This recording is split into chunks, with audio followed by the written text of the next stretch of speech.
এইকেইটা লক্ষণ যদি আপোনাৰ শৰীৰত দেখা দিছে তেন্তে আপুনি খাটাং হ'ব আপোনাৰ ইউৰিক এচিড বাঢ়িছে।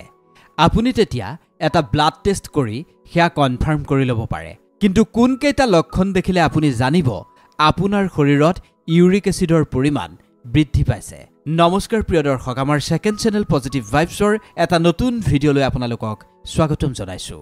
আজিৰ এই ভিডিঅ'টো স্বাস্থ্য সম্বন্ধীয়। আপোনাৰ শৰীৰত যদি কেইটামান লক্ষণ দেখা পাইছে তেন্তে আপোনাৰ ইউৰিক এচিড বাঢ়িছে। আজি এই ভিডিঅ'টো শেষলৈকে চাওক, কাৰণ এই ভিডিঅ'টো আপোনাৰ স্বাস্থ্যৰ সৈতে জড়িত। এই লক্ষণকেইটা আপুনিও আপোনাৰ গাত নিশ্চিতভাৱে দেখিবলৈ পাব পাৰে। যদি এই লক্ষণকেইটা দেখিছে তেন্তে মুঠেও অৱজ্ঞা নকৰিব। এই লক্ষণকেইটা যদি দেখিছে অনুগ্ৰহ কৰি এটা ব্লাড টেষ্ট কৰক, ইউৰিক এচিড পৰীক্ষা কৰক আৰু তাৰ পিছত নিজেই নিশ্চিত হৈ লওক আচলতে আপোনাৰ শৰীৰত ইউৰিক এচিড বৃদ্ধি হৈছে নে নাই হোৱা। আজি মই আপোনাক সহজ সৰল ভাষাত ইউৰিক এচিড বাঢ়িলে কেনেকুৱা ধৰণৰ লক্ষণ শৰীৰত দেখা দিয়ে সেই বিষয়ে আপোনাক ক'ম। লগতে ক'ম কোনবোৰ বস্তু খাদ্য খালে ইউৰিক এচিড বৃদ্ধি পায় আৰু কোনবোৰ বস্তু খাদ্য খালে ইউৰিক এচিড কণ্ট্ৰোল হৈ থাকে সেই বিষয়ে আপোনাক আজি মই অৱগত কৰিম। সাম্প্ৰতিক সময়ত অত্যন্ত ভয়াৱহ ৰূপত মানুহৰ ইউৰিক এচিড বাঢ়িবলৈ ধৰিছে, যাৰ বাবে আজি আমি এই ভিডিঅ'টো প্ৰস্তুত কৰিছোঁ। আমাৰ বহু দৰ্শকৰ পৰা আমি বহু অনুৰোধ পাইছিলোঁ এনে ভিডিঅ' প্ৰস্তুতৰ বাবে। সেইবাবে যথেষ্ট অধ্যয়ন কৰি এই ভিডিঅ'টো আজি আমি আপোনালোকৰ সন্মুখলৈ লৈ আহিছোঁ। আপুনি শেষলৈকে চাব বুলি আমি আশা ৰাখিছোঁ। ইউৰিক এচিড আপোনাৰ বডিত জমা হোৱা এনেকুৱা এটা ভেজ প্ৰডাক্ট হয়। যদি এই ইউৰিক এচিড বাঢ়িবলৈ ধৰে বা জমা হ'বলৈ ধৰে তেন্তে আপোনাৰ শৰীৰত বিভিন্ন সমস্যাই দেখা দিব পাৰে। যেতিয়া আপোনাৰ শৰীৰত ইউৰিক এচিড বাঢ়িব তেতিয়া আপুনি নিশ্চিতভাৱে কিছুমান লক্ষণ দেখিবলৈ পাব, কিন্তু আমি অজ্ঞানতাৰ বাবে সেই লক্ষণসমূহ চিনি নাপাওঁ বাবে আমি তাৰ এটা প্ৰপাৰ ট্ৰিটমেণ্ট কৰিব নোৱাৰোঁ।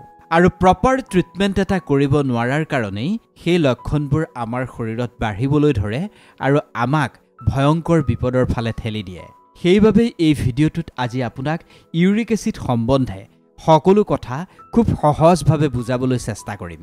আপোনাক আজি আমি এইটো কথাও কৈ দিম আপোনাৰ শৰীৰত ইউৰিক এচিডৰ নৰ্মেল ৰেঞ্জটো কিমান হ'ব আৰু আপোনাৰ যিটো ডায়েট শ্বেডিউল হ'ব সেই বিষয়েও আজি আমি এই ভিডিঅ'টোত আপোনাক উল্লেখ কৰিম।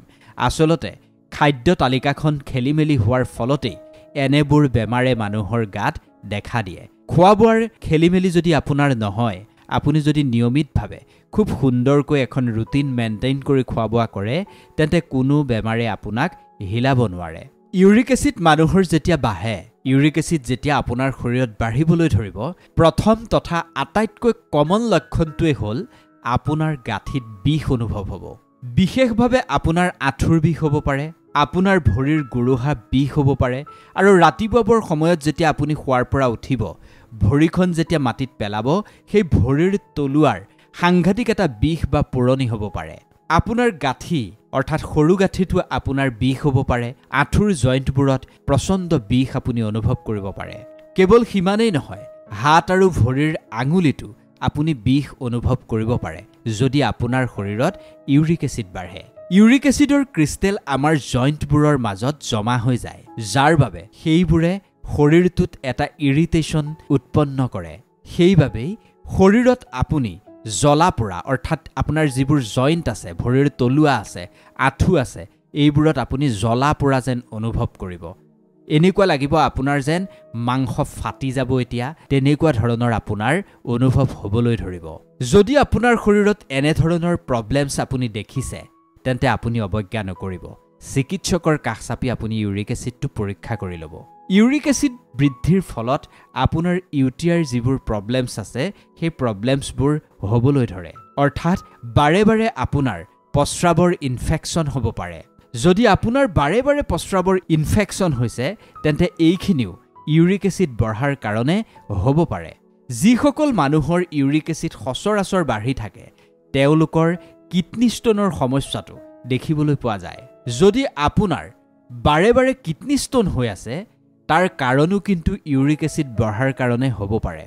যদি আপোনাৰ কিডনী ষ্টোন বাৰে বাৰে হৈছে তেতিয়াও কিন্তু আপুনি ইউৰিক এচিড পৰীক্ষা কৰি চাব পাৰে।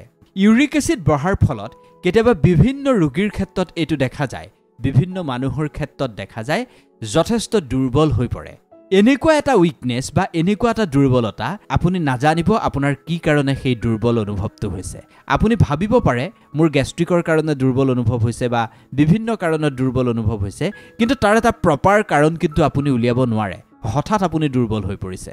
যদি আপুনি দুৰ্বল হোৱাৰ কাৰণটো আপুনি ধৰিব পৰা নাই, তেন্তে এয়াও কিন্তু ইউৰিক এচিড বৃদ্ধিৰ লক্ষণ হ'ব পাৰে। তেনে ক্ষেত্ৰত আপুনি অনুগ্ৰহ কৰি এটা ইউৰিক এচিডৰ টেষ্ট কৰি চাব পাৰে। এতিয়া সকলোতকৈ ডাঙৰ কথাটো হ'ল আপুনি কেনেকৈ কনফাৰ্ম কৰিব আপোনাৰ শৰীৰত ইউৰিক এচিডৰ লেভেল বৃদ্ধি পাইছে বুলি। যদি আপোনাৰ সন্দেহ হৈছে আপোনাৰ শৰীৰত ইউৰিক এচিডৰ লেভেল দ্ৰুতগতিত বা ব্যাপক হাৰত বৃদ্ধি পাইছে, তেতিয়া আপুনি প্ৰথমে এটা ব্লাড টেষ্ট কৰিব পাৰে, ইউৰিক এচিডৰ টেষ্ট।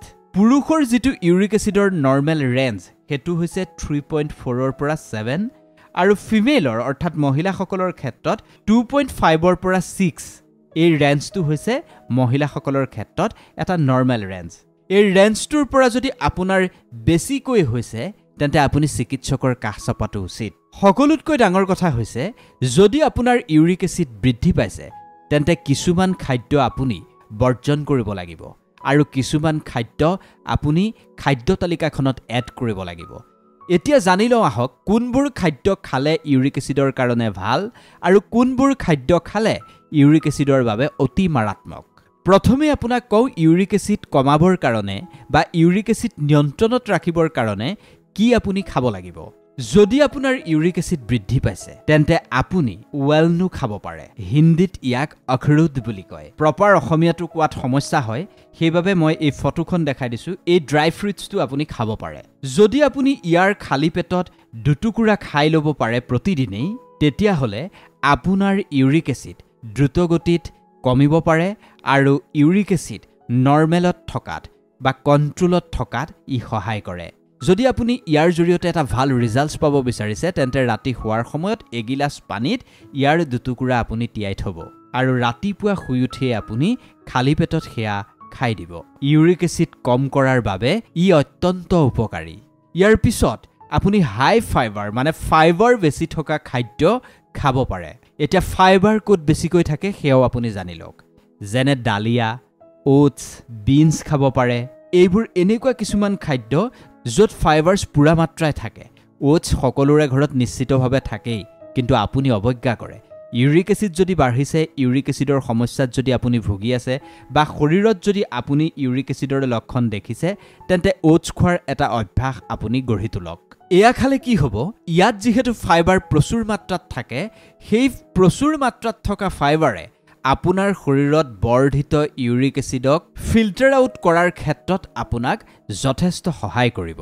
লগতে কিন্তু আৰু এটা কথা কৈ থওঁ, যদি ইউৰিক এচিডৰ লক্ষণ আছে বা যদিও নাই, এটা বস্তু কিন্তু আপুনি প্ৰচুৰ মাত্ৰাত খাবই লাগিব, সেয়া হৈছে পানী। ইউৰিক এচিডৰ সমস্যাত যদি ভুগি আছে তেন্তে এজৱাইন আপুনি ব্যৱহাৰ কৰিব পাৰে। এজৱাইনেও ইউৰিক এচিড কম কৰাৰ ক্ষেত্ৰত যথেষ্ট উপকাৰ কৰে। এজৱাইনৰ পানী খালে সেয়া যথেষ্ট ভাল বুলি কোৱা হয়। একাপ পানীত একাপ এজৱাইন যদি আপুনি মিক্স কৰে আৰু সেইখিনি যদি আপুনি উতলাই চেকনিৰে চেকি চাহৰ নিচিনাকৈ খায়, তেন্তে আপোনাৰ শৰীৰত তাৎক্ষণিকভাৱে ই কাম কৰিব। এয়া আপুনি দিনত এবাৰ বা দুবাৰ খাব পাৰে। সেউজীয়া শাক পাচলি আৰু ফল মূল আপুনি প্ৰচুৰ মাত্ৰাত খাব লাগিব। যদি আপুনি এইবোৰ ৰেগুলাৰলি খাই থাকে তেন্তে আপুনি প্ৰাকৃতিকভাৱে আপোনাৰ শৰীৰত বাঢ়ি যোৱা ইউৰিক এচিড কমোৱাৰ ক্ষেত্ৰত সফল হ'ব পাৰিব। এতিয়া আপুনি জানি লওক এনেকুৱা কি বস্তু আছে যিটো আপুনি ভুলতো খাব নালাগিব, অৰ্থাৎ সেইবোৰ বস্তু যিবোৰ খালে মানুহৰ শৰীৰত ইউৰিক এচিড বৃদ্ধি পায়। প্ৰথম বস্তুটোৱে হৈছে যিটো আপুনি খাব একেবাৰে নালাগে, সেয়া হৈছে বাহিৰৰ খাদ্য। হোটেল বা বাহিৰত প্ৰস্তুত কৰা যিবোৰ খাদ্য হয় সেয়া মুখত যথেষ্ট টেষ্টি লাগে, কিন্তু সেয়া পেটৰ বাবে অত্যন্ত বিষাক্ত, বিহৰ সমান। যদি আপোনাৰ শৰীৰত ইউৰিক এচিড বাঢ়ি আছে তেন্তে সেয়া আপোনাৰ কাৰণে বিহৰ সমান। ইয়াৰ পিছত আপুনি ৰেড মিট একেবাৰে খাব নালাগিব, অৰ্থাৎ ছাগলীৰ মাংস, খাহী মাংস আপুনি পৰিত্যাগ কৰিব লাগিব। ডাঙৰ মাছ আপুনি বৰ্জন কৰিব লাগিব। কণীও আপুনি খাব নালাগিব যদি আপোনাৰ ইউৰিক এচিড বাঢ়ি গৈ আছে। মচুৰ দাইল, ৰাজমাহ এইবোৰো আপুনি বৰ্জন কৰিব লাগিব যদি আপোনাৰ ইউৰিক এচিড বাঢ়ি গৈ আছে। যিকোনো ধৰণৰ অত্যাধিক ঘি থকা, মাত্ৰাধিক তেল থকা এইবোৰ খাদ্য আপুনি পৰিহাৰ কৰিব লাগিব যদি আপোনাৰ ইউৰিক এচিড বাঢ়ি গৈ আছে এনেও মাত্ৰাধিক তেল মছলাযুক্ত খাদ্য শৰীৰটোৰ বাবে ক্ষতিকাৰক এইবোৰ যদি আপুনি ৰেগুলাৰলি লৈ থাকে এইবোৰে আপোনাৰ শৰীৰত থকা পিউৰিনছে ইউৰিক এচিড বৃদ্ধি কৰাত সহায় কৰিব আৰু আপোনাৰ শৰীৰটো তেতিয়া যথেষ্ট ক্ষতি হ'ব সেইবাবে আপুনি এইবোৰ বস্তুৰ পৰা সদায় দূৰত থাকিবলৈ চেষ্টা কৰিব আমি আশা কৰিছো এই ভিডিঅটো দেখাৰ পিছত এই ভিডিঅটো চোৱাৰ পিছত ইউৰিক এচিড সম্বন্ধে আপোনাৰ বহু কথাই আজি ক্লিয়াৰ হৈছে মই সহজ সৰলকৈ আপোনাক ইউৰিক এচিডৰ কথাখিনি বুজাই দিবলৈ চেষ্টা কৰিলো কাৰণ বৰ্তমান সময়ত মানুহৰ শৰীৰত বিষৰ সমস্যা অত্যন্ত বেছি ম্যাক্সিমাম মানুহে কিবা নহয় কিবা এক বিষত ভুগি থাকে কাৰোবাৰ গাঁঠিৰ বিষ কাৰোবাৰ কঁকালৰ বিষ বা অন্যান্য বিষৰ সমস্যাত মানুহবোৰ ভুগি থাকে